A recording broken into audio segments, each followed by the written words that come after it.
A reading from the book of the prophet Isaiah. On this mountain, the Lord of hosts will provide for all peoples a feast of rich food and choice wines, juicy, rich food and pure, choice wines.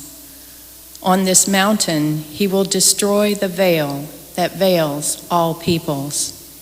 The web that is woven over all nations, he will destroy death forever. The Lord God will wipe away the tears from all faces. The reproach of his people he will remove from the whole earth, for the Lord has spoken. On that day it will be said, "Behold our God, to whom we looked to save us. This is the Lord for whom we looked.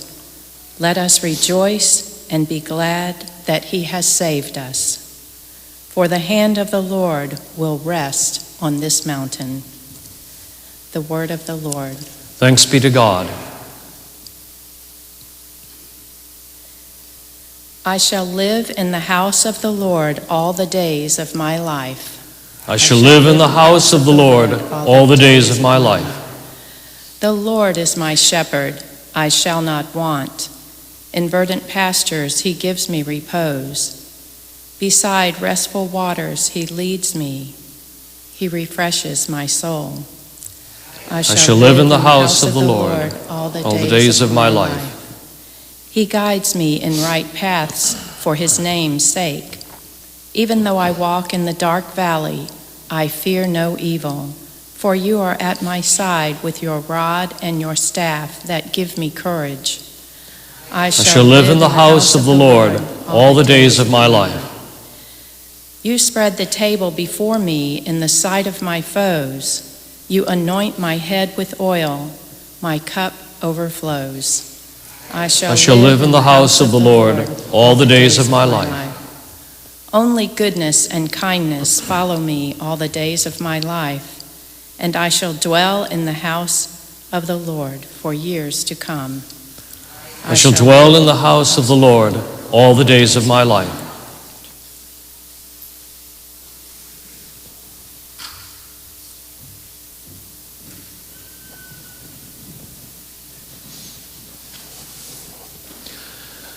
Hallelujah, hallelujah.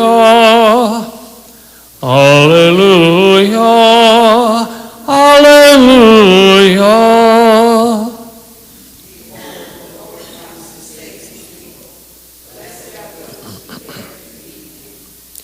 Hallelujah, hallelujah. The Lord be with you. A reading from the Holy Gospel according to St. Matthew. At that time, Jesus walked by the Sea of Galilee, went up on the mountain, and sat down there. Great crowds came to him, having with them the lame, the blind, the deformed, the mute, and many others. They placed them at his feet, and he cured them. The crowds were amazed when they saw the mute speaking, the deformed made whole, the lame walking, the blind able to see, and they glorified the God of Israel. Jesus summoned his disciples and said, "My heart is moved with pity for the crowd, for they've been with me now for 3 days, and they have nothing to eat. I do not want to send them away hungry, for fear they may collapse on the way." The disciples said to him, "Where could we ever get enough bread in this deserted place to satisfy such a crowd?" Jesus said to them, "How many loaves do you have?" 7, they replied, "and a few fish." He ordered the crowd to sit down on the ground. Then he took the 7 loaves and the fish, gave thanks, broke the loaves, and gave them to the disciples, who in turn gave them to the crowds. They all ate and were satisfied, and they picked up the fragments left over, 7 baskets full. The Gospel of the Lord.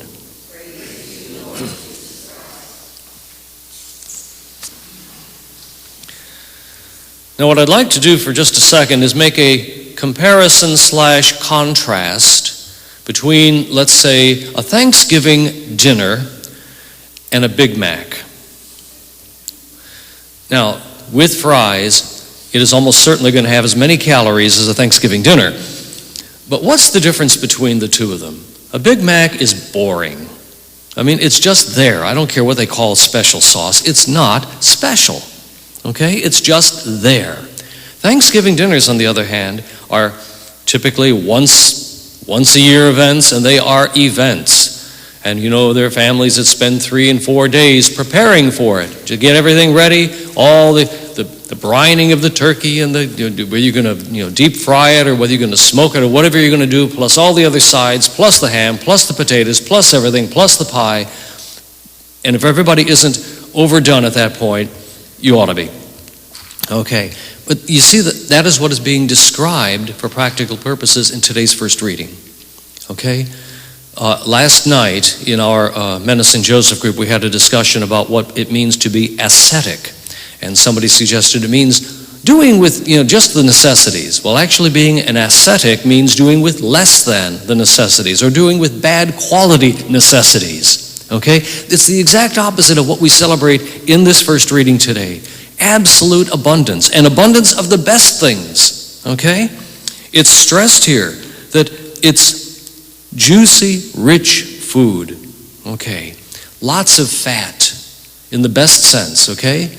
You want moist, flavorful food, and that's what's being celebrated here. Pure choice wines, okay? Not vinegar, the good stuff. And that's going to be daily fare.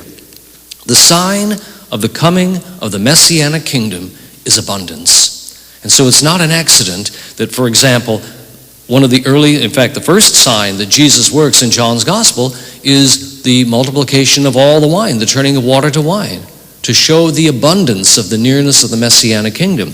In our gospel today, Jesus marks himself as Messiah in 2 kinds of ways. He heals and he supplies in abundance. Okay, so he's telling people, guess what? It's getting close. It's getting very, very close. We want that abundance. And the abundance that we have today is a foretaste. The abundance of the altar is actually hors d'oeuvres, but that Messianic kingdom banquet that we're promised here in the first reading of Isaiah, and which is hinted at in a different kind of way in our gospel reading, is what we taste today. It is the best. And we thank God for that best as we celebrate the Eucharist today and ask him, okay, Lord, as we have tasted today, let us enjoy fully one day. Let us stand and pray.